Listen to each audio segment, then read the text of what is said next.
जय हिंद दोस्त, कैसे हैं आप लोग। आज हम लोग बात करेंगे कि जो केंद्र में 8 पे कमीशन लगाना था, इसी के सिलसिले में हम लोग बात करेंगे कि वास्तव में सच्चाई है क्या। क्योंकि न्यूज़ चैनल पे ये एक चर्चा का विषय बन गया है। जो कर्मचारी हैं, जो केंद्रीय कर्मचारी हैं या राज्य कर्मचारी हैं, इनके अंदर डर भय बन गया है कि वास्तव में होगा क्या। इसके पहले आपको बता दें कि आपको जानकारी है, आपको न्यूज़ चैनल के माध्यम से जानकारी मिल गया होगा कि जो है कि राज्यसभा या लोकसभा में जो विपक्ष हैं, ये पक्ष से लगातार सवाल कर रहे थे कि बताइए 8 पे कमीशन 1 जनवरी 2026 को लागू होना है, अभी तक कमेटी गठित नहीं किया गया है, इसका कारण क्या है बताया जाए। विपक्ष के ये सवाल करने पर पक्ष द्वारा स्पष्ट कर दिया गया था कि अभी हम 8 पे कमीशन लागू करने के मूड में नहीं है। तो इस पे जो है कि बहुत सारे न्यूज़ चैनल पे ये सामने निकल के आ रही थी कि 8 पे कमीशन नहीं लगेगा तो ये वेतन का मर्ज होगा। मर्ज मतलब का बेसिक प्लस डीए का 50% मर्ज होगा।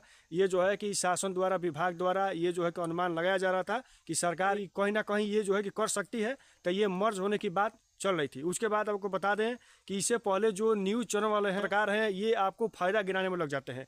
उस कर्मचारी से कभी नहीं पूछ रहे हैं कि उस कर्मचारी जो कोई रोग से ग्रस्त है, ये जो है कि महीने का वेतन इनको दवाई में भी कम पड़ जा रहा है, बीवी बच्चे, घर बनाना है, शादी करनी है, ये इनसे नहीं पूछा जा रहा है। वो कर्मचारी जो विवश है, परेशान है, ये उम्मीद लगाए बैठा है कि आने वाले समय में अगर डीए बढ़ेगा तो इतना वेतन बढ़ेगा तो हमको कुछ सहूलियत मिलेगा, या जो कि पे कमीशन लगेगा तो हमको इतना वेतन बढ़ जाएगा तो कुछ हमको राहत मिलेगी। ये कर्मचारी सोचते हैं कि आने वाले समय में जो महंगाई के सिलसिला में हम जो है कि महंगाई को कवर नहीं कर पा रहे हैं, तो अगर वेतन बढ़ेगा तो हम कुछ हद तक इसको कवर कर सकेंगे। लेकिन ये जो है कि न्यूज़ चैनल वाले नहीं बता रहे हैं। ये सरकार कुछ अलग कह रही है, सरकार कुछ अलग करने जा रही है। किसी भी जो न्यूज़ चैनल वाले हैं, बड़े बड़े पत्रकार हैं, ये आपको जो है कि फायदा गिनाने में लग जाते हैं। रही बात का आपको जानकारी है कि पत्रकार जो न्यूज़ चैनल वाले हैं या मीडिया है, इसको जो है कि लोकतंत्र का चौथा स्तंभ माना गया है। रही बात कि लोकतंत्र में विधायिका, कार्यपालिका या न्यायपालिका, विधायिका का काम है किसी प्रकार का बिल या कानून बनाना, कार्यपालिका काम है उसको लागू करना, न्यायपालिका का काम यह है कि जो भी बिल या कानून बना है ये जो है कि संविधान के स्वरूप है कि नहीं है, इसको जांच पड़ताल करना न्यायपालिका काम है।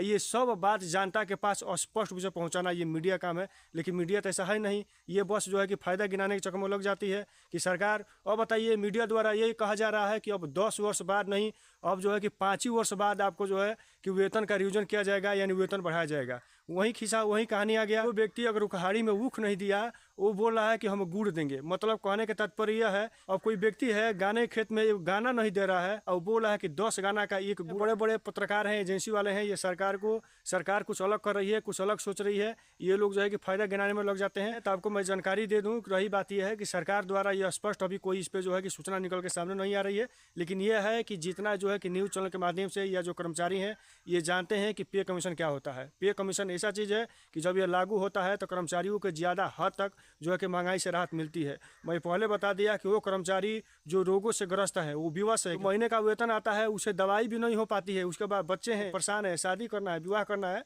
ये कर्मचारी से पूछा जाए तो उम्मीद लगाए बैठे हैं कि आने वाले समय में जो है कि अगर डीए लगेगा तो इतना वेतन बढ़ जाएगा तो कुछ राहत तक हमको जो है कि ये सहूलियत मिलेगा। उसी प्रकार जो है कि पे कमीशन लगेगा। नहीं पूछ रहे हैं कि बताइए आपका दुर्दशा क्या है, आप कैसे अपने घर को, कैसे अपने आप को मेंटेनेंस कर रहे हैं, कैसे नौकरी के दौरान तबीयत खराब होने के बावजूद भी आप नौकरी कर रहे हैं, शासन के लिए काम कर रहे हैं, देश के लिए सेवा कर रहे हैं। ये नहीं पूछ रही है। ये जो है समझिए कि फायदा गिनाने में लग जाती है। कि सरकार अगर चाहेगी तो इनके लिए वेतनमान कुछ नहीं है। इसे बड़े बड़े काम जो है कि देश में हो रहे हैं, ये सरकार के लिए वेतनमान उसके लिए कुछ नहीं है, वो लागू कर सकती हैं। लेकिन जो मीडिया कर्मी है, यही जो है कि फायदा घाटा गिनाने में लग जाते हैं। रही बात कि अगर चैनल पर नए हैं तो शेयर करिए, सब्सक्राइब कर लीजिए, ताकि अगर हमसे जुड़ने के लिए और भी कोई भी जानकारी होगी तो आपको बताया जाएगा। जहाँ भी रहिए स्वस्थ रहिए, मत रहिए। जय हिंद, जय भारत।